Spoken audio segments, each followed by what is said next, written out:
Hello दोस्तों, जियो गुरुजी classes में आपका स्वागत है। मैं रोहित शर्मा, सब्जेक्ट अपना ज्योग्राफी। देखिए लेसन नंबर 7 हमारा चल रहा है। इसका नाम है भू-आकृतियां तथा उनका विकास। देखिए आज हम पढ़ने वाले हैं निक्षेपित स्थल रूप के अंतर्गत डेल्टा के बारे में कि डेल्टा होता क्या है, डेल्टा किस प्रकार की आकृति का होता है। और आपको मैं बता दूं ये सब किससे संबंधित है, नदी से संबंधित आकृति है। ठीक है ना।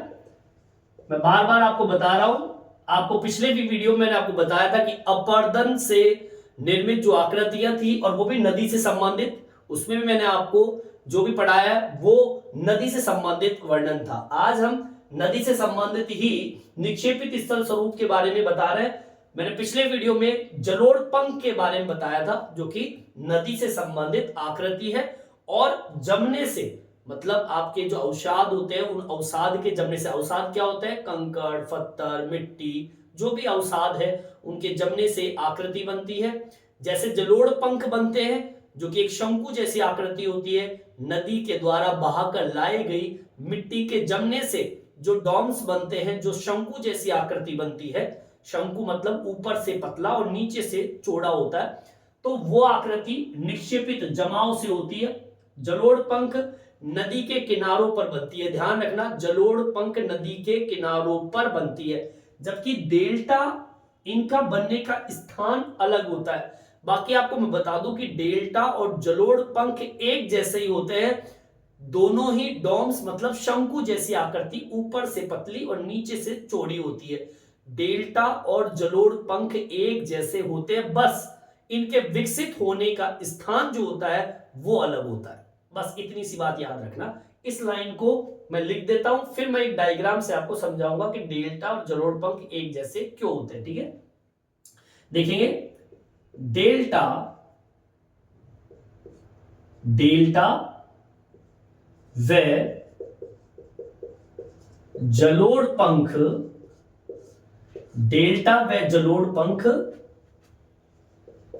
एक समान होते हैं। ठीक है, एक समान होते हैं, परंतु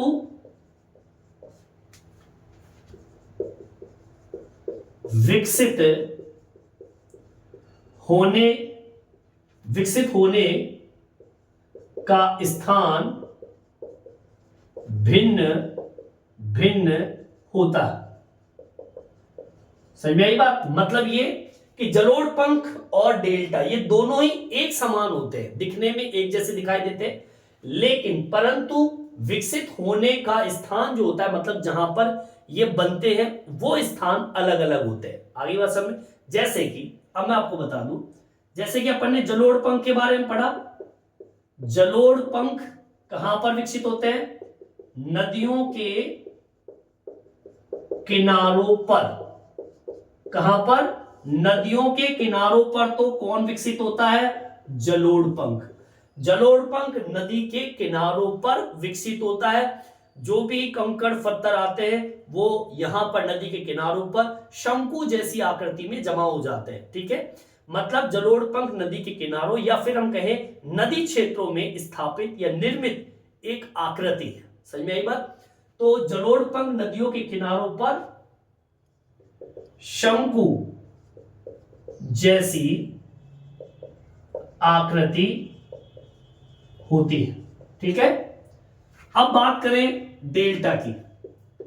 डेल्टा अब ये कहां पर विकसित होते हैं, डेल्टा होते हैं समुद्र के किनारों पर। ये विशेष बात याद रखने की है, डेल्टा नदी पर विकसित नहीं होते, या हम कहें इसको आप ऐसे कह सकते हैं कि समुद्र में नदियां जब अवसाद लेके आती है तो समुद्र के तट पर ऐसे शंकु जैसी आकृति निर्मित कर देती है, उसको हम डेल्टा कहते हैं। तो मतलब ये कि जलोढ़ पंख तो नदियों के किनारों पर विकसित होते हैं, जबकि डेल्टा समुद्र के किनारे पर विकसित होते हैं। ठीक है, यहां पे लिखेंगे डेल्टा नदियों के द्वारा लाए गए अवसाद को, ठीक है, समुद्र के किनारे पर बिखेर देती है शंकु की आकृति में। बस इतनी सी बात आप याद रखना कि डेल्टा, अब इसको एक छोटे से डायग्राम से मैं आपको समझा देता हूं। देखिए इधर, ये तो आपका है जलोढ़ और ये आपका है डेल्टा। अब होता क्या है कि जो आपका जलोढ़ होता है, ये जलोढ़ तो कैसे बनते हैं आपको बताया मैंने, कि जैसे कि मान लीजिए ये पहाड़ है, ये आपका पहाड़ है, यहां से नदी बहती हुई आती है इस तरीके से, और जैसे ही मंद ढाल आते हैं तो यहां पर डोम जैसी आकृति इस तरीके से ये जम जाती है इस तरीके, ठीक है। तो ये तो हो गया कहां पर, अब नदी का किनारा। अब ये नदी तो बहती आ रही है, तो नदी के दोनों साइड, ठीक है, लिखेंगे नदियों के किनारों पर क्या, जलोढ़ पंख। अब आ जाइए इधर, यहां पे जैसे कि आपका ये समुद्र है, देखिए समुद्र है, और ये समुद्र का क्या है, किनारा, ये क्या है, तट, और ये है समुद्र, ये समुद्र है, ये इसका तट है। अब नदी जब आएगी, मान लीजिए यहां से बहती हुई नदी आती है, अब नदी जब आती है तो अपने साथ अवसाद लेके आती है, अवसाद को क्या करती है, समुद्र के तट पर ले जाकर बिखेर देती है यहां पर, ठीक है, और छोटे छोटे डोम जैसी आकृति का क्या कर देती है, निर्माण कर देती है। सही में यही बात, जब पदार्थ समुद्र के अंदर वाले भाग पे नहीं जा पाते, ये कहें कि समुद्र इनको अंदर तक, दूर तक इस अवसाद को, भार को नहीं ले जा पाते, तो होता क्या है, ये नदियां अपने अवसाद को यहीं पर तटों पर शंकु जैसी आकृति में जमा कर देते हैं। तो ये आपका क्या हो गया, डेल्टा। बस अंतर इतना, देखो आकृति सेम, ठीक है, बनने की स्थिति भी सेम, लेकिन बस जमने की स्थिति जो है वो अलग अलग है। ये नदी के किनारे पर है, तो ये समुद्र के तटों पर डेल्टा क्या होते हैं, विकसित। सही में यही बात, बस इतना सा अंतर आपको याद रखना है, ठीक है। चलिए अब इसको थोड़ा एक्सप्लेन कर देते हैं, कैसे इसको एक्सप्लेन करेंगे। देखिए आगे बढ़ते हैं, इसको क्या लिखना है आपको, ये तो समझ में आ गया कि जलोढ़ पंख नदियों के किनारों पर शंकु जैसी आकृति होती है, डेल्टा नदी के द्वारा लाए गए अवसादों को समुद्र के किनारों पर बिखेर देती है शंकु जैसी आकृति में, उसे हम डेल्टा कहते हैं, ठीक है। यहां तक आपके समझ में आ गया। अब आगे सुनिए, अगर यह भार समुद्र से दूर तक नहीं ले जा पाता है तो ये तटों पर शंकु जैसी आकृति में फैल जाते हैं। इसको इस तरीके से एक्सप्लेन करेंगे जो अभी मैंने डायग्राम में आपको बताया, ठीक है। इसी का भाग है ये, यहां पे लिखेंगे, अगर नदियां जब समुद्र के तट पर अवसाद को जमा करती है और अगर अवसाद का भार समुद्र के अंदर दूर तक नहीं जा पाता तो तटों पर बिखरा अवसाद शंकु के रूप में क्या होने लगता है, जमने लगता है, जिसे डेल्टा कहते हैं। बोलिए आगे बात समझ में, बस इतनी सी बात आपको इसमें लिखनी है। दोबारा रिपीट कर रहा हूं, ध्यान से सुनिए। अगर नदियां जब समुद्र के तट पर अवसाद को जमा करती है और अगर अवसाद का भार समुद्र के अंदर या फिर दूर तक, अंदर दूर तक नहीं जा पाता तो तट पर बिखरा अवसाद शंकु के रूप में जम जाता है। शंकु कैसा होता है आपको पता है ना, इस तरीके से शंकु जैसी आकृति होती है, ऐसे। यही होता है डेल्टा। बस ये है कि डेल्टा कहां पर विकसित होते हैं, समुद्र तट पर। बस इतनी सी बात आप याद रखना।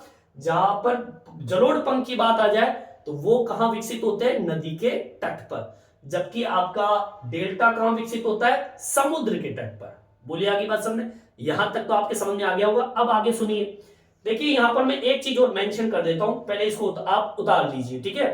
इसमें मैं एक चीज मेंशन कर देता हूं कि इस अवसाद के अंदर कौन कौन सी वस्तुएं या कहें कि कौन कौन से भाग इसमें शामिल होते हैं अवसाद के अंदर। डेल्टा के जब निक्षेपण होता है तो मोटे पदार्थ जो है, मोटे पदार्थ अब कैसे, देखिए कौन कौन से पदार्थ, देखिए डेल्टा निक्षेपण में मोटे पदार्थों का जमाव अधिक होता है।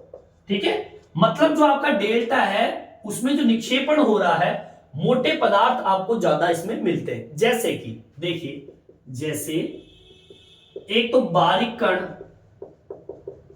जैसे कि चीका मिट्टी, चिकनी मिट्टी जो होती है ये आपको इसमें देखने को मिलेगी।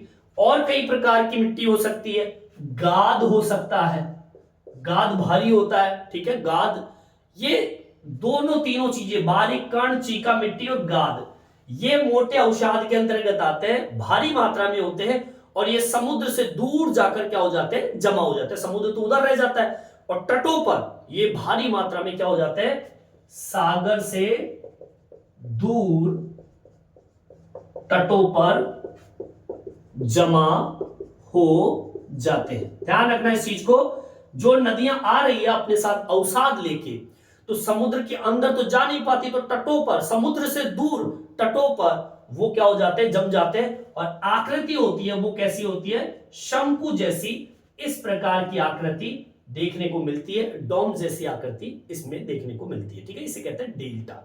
सही में यही बात, जैसे कि पदार्थ इन शंकु या अथवा डेल्टा में जमा होती है, वैसे वैसे डेल्टा का आकार क्या होता जाता है, बढ़ता जाता है। अब इसमें भाई अवसाद आके मिलेंगे तो डेल्टा का आकार पहले ये था, फिर डेल्टा का आकार बढ़ता चला जाता है, जमता चला जाता है। इसको लाइन को मिक्स कर देते हैं अपन। क्या लिखेंगे इसके अंदर, जैसे जैसे पदार्थ, जैसे जैसे पदार्थ शंकु से